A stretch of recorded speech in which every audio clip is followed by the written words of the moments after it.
up and going here.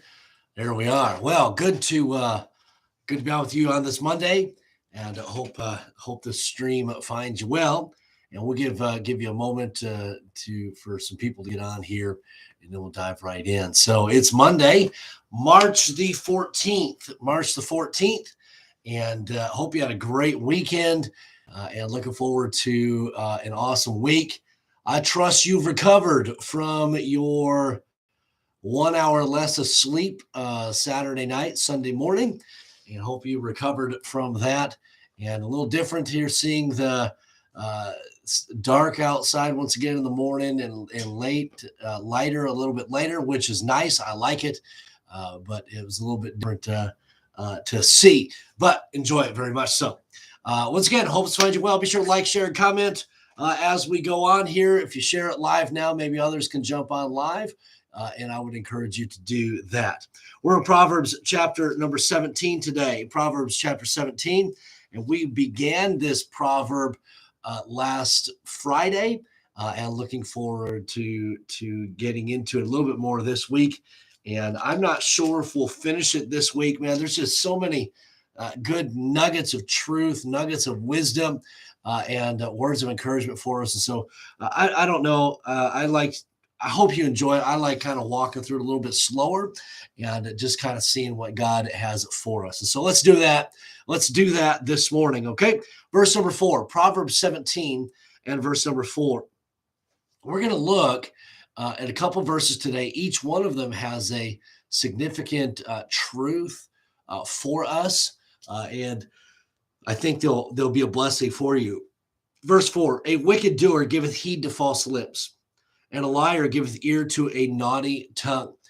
It really kind of, you think about this personally. You are who your friends are. You are who you hang out with. The wicked doer giveth ear to what? False lips, okay?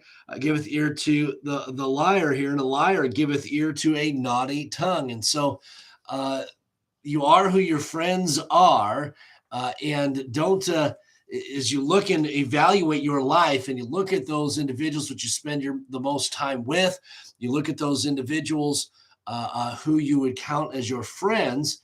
And I'm not saying you can't have friends that are not Christian. I'm not saying that at all, but you got to be careful who your friends are, because your friends impact you and influence you whether you realize it or not. And so I would say this: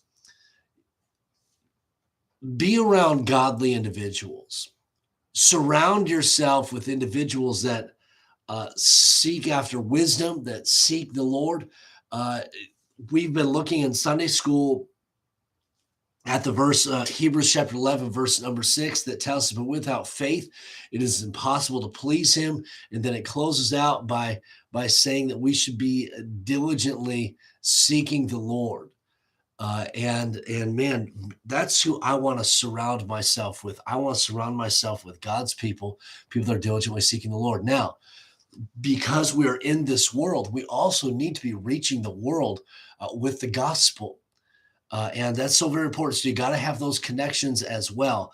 But as we dive back to this word, the wicked, or a wicked doer, somebody who's actively involved in wickedness, they giveth heed to false lips. Man, they listen to people that would lead them astray, and a liar giveth ear to a naughty tongue. And so, who is it that you're listening to? And being around, make sure that you're listening to people that would encourage you in your relationship with the Lord. Let's move on. Verse number 5. Whoso mocketh the poor reproacheth his maker, and he that is glad at calamities shall not be unpunished. Kind of two thoughts on this verse. So we'll take the first half here. It says, whoso mocketh the poor reproacheth his maker. Let me start by saying this. Mankind is created equal by God. God created each one of us equally. There's not multiple races. There's one race, the human race. And we have in our minds this idea that uh, we have been created better than other people. Some people think that.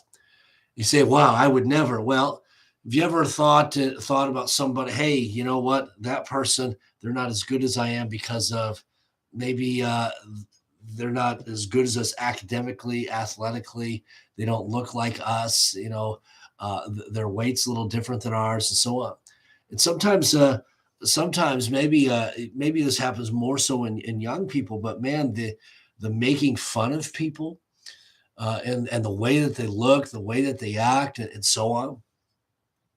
And I'll be the first to admit, I was guilty of that and not proud of it. But when we do that, we are really saying that God made a mistake when He made individuals. And let me share this with you: God doesn't make mistakes. Now, I'm not talking about preferences here and whether somebody cleans up or does their hair, doesn't. I'm not talking about that kind of stuff. I'm talking about things that people can't control. Okay. They can't control their height. They can't, for oftentimes, they can't control their weight. In some cases, they can't control their look. They can't control their skin color. Some can't control how athletically gifted they are or not. And some people, man, they learn at a better rate than others. I get all of that. But when we mock somebody and make fun of somebody, we're really saying, hey, God, you made a mistake. They're not as good as I am, we would say. And so we must be very careful about that because God doesn't make mistakes.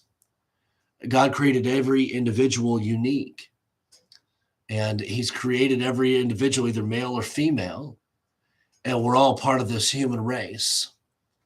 And we've all been created in the image of God and created us for a purpose. And so let's not mock or make fun of those that we might think are lower than us. They're not. And they're uniquely created by God. And then a second thought. And he that is glad at calamities shall not be unpunished. Just kind of a thought here. You think about maybe what's going on in our world today, maybe what you experience individually, maybe what you see others experience. Don't be glad at the misfortune of others. Don't rejoice when others are suffering and you're on easy street. Be thankful where you are. Don't get me wrong. But don't get to the point to where we rejoice in others' misfortune. Let's look at verse number 6. Children's children are the crown of old men, and the glory of children are their fathers. You think about the dynamic relationships that are referenced here. We'll take the second half of this verse. It says, verse number 6, and the glory of children are their fathers. Children, they look up to their fathers. And they try to be like their dad. And just kind of a thought for you as we think about the relationship between children and a dad. Do you think it's any mistake that dads are portrayed as being dumb and stupid on television? Do you think that's a mistake? No, that's a calculated plan by the devil to uproot the family system, and he's attacking dads because dads have a tremendous responsibility in the home. And you look at some of the homes that are out there where dad is not relevant, and the hurt that is experienced in individuals' lives because dad's not home or dad's not there. Children have a very unique relationship with dad, and children need a dad in their life. And let me say this: they don't just need a dad, they need a dad that loves them, cares about them, and is willing to, get this now, and is willing to teach and to train, to even be that individual that, you know what, when it's not easy, willing to go to battle for their children in regards to raising them up in the nurture and admonition of the Lord. Hey, that means sometimes there's some disagreement between children and dad, but dad is willing to invest. He's willing to to take those situations head on because he loves his children so much. It's kind of like this, man. Sometimes when my children do wrong, I do not take great pleasure and joy in disciplining my children, but because I love them, I will do so. Because I want them to learn, I want them to grow, I want them to succeed, I will discipline. I'm not looking to do it, I'm not desiring to do it, but I will do it because I love my children. And it's not always easy. And so you build, and so you're building up your children and fostering that relationship. So dads, hey, be there, be dad. Okay. And then you look at the beginning of verse number 6, children's children are the crown of old men. Dads, the reward for you being dad of the year is grandchildren. As you fight those battles and you protect your children and you raise your children and you invest in your children and you give and all of that, the reward is grandchildren. And we see here, children's children are the crown of old men. And so let me share just a couple final thoughts with you on this. As we think about the children-father relationship, the children-parent relationship, dads, you got a tremendous job. And then let me talk to young people today. I don't know if there will be any that will watch this or listen to it, but young people, hey, cherish your dad.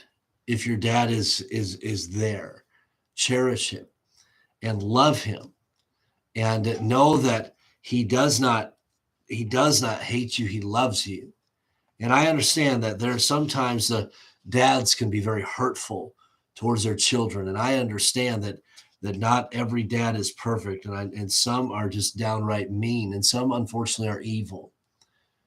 And I would encourage you, young people, if you've got a dad that loves you, is willing to invest in you, and is willing to train you, hey, listen, pay attention.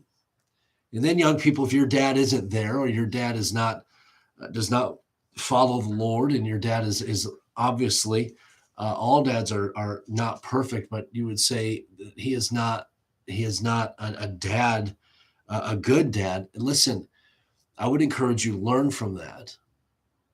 And young men, if you're in that situation, young men, a purpose in your heart that you're going to be a good dad, and learn from, unfortunately, the mistakes that maybe your dad is making. And then, young ladies, as you get older and as you look for, or you're directed to your future husband, hey, you need to look for those good qualities that young man might have in regards to being the father of your children. And you'll learn a lot about a young man. You'll learn a lot about maybe your future husband, the future father of your children, by how he treats his mother, how he treats his sister. And then you can check his relationship with his dad. Those are good indicators about whether he's going to be a good husband or a good father. Now, is that the test? Hey, 100% he's going to be a winner? No, but there's a better chance at it. And so I'm going to leave you those couple of thoughts for the day. And man, there's a huge spectrum that we covered today in regards to the scriptures here. But I hope there was some nuggets of truth that spoke to your heart even today. Now, let me give a couple shout outs here as we close out our time together. Thank you so much for those of you watching live. And I would encourage you to like, share, and comment today. Those of you who are watching the recorded version, thank you so much. Be sure and comment and so on throughout the day as well. Here are the shout outs. Good morning, Ingrid. Thank you so much for watching. Hope the kids are listening as well. Have a great day. Love you, and have a good Monday. Jean, good morning to you. Thank you so much for your faithfulness of watching. Cliff and Karen, appreciate you being on this morning. Good morning to you. Have a great day. David, good morning. Thank you for being on. Judy, thank you for watching all the way from Germany. And thank you for the good morning. I know it's not morning where you're at, but greetings to you, and hope you have a tremendous day there Lee and Angie, have a great day today, and good morning to you. I want to encourage you to be in prayer. We've got our children's ministry church on Wednesday night. Be in prayer for that. We've got Pastor Barnett's birthday party this coming weekend on Sunday, and so that'd be a tremendous time in the Lord's house, tremendous time of celebration, and be sure to invite others to join you for the services there. And then I ask you, pray for me. I'm going to be driving my mom down to Alabama and dropping her off so she can see a couple of my siblings, her children, and see the grandkids there. And so be in prayer for me as I travel. We're going to drop off, turn around, and come right back. And so it's going to be a quick trip for us, but it'll be a great trip for my mom. And I'm sure that she will enjoy that, enjoy the warmth of Florida and Alabama. I'm a little jealous of that. Maybe I should stay down there a little bit. Now, we won't do that, but be in prayer for me as we travel. And then there are others traveling. The Barnetts are traveling as well this week, and so be in prayer for them. Okay, have a wonderful day, all of you. Lord willing, we'll see you tomorrow.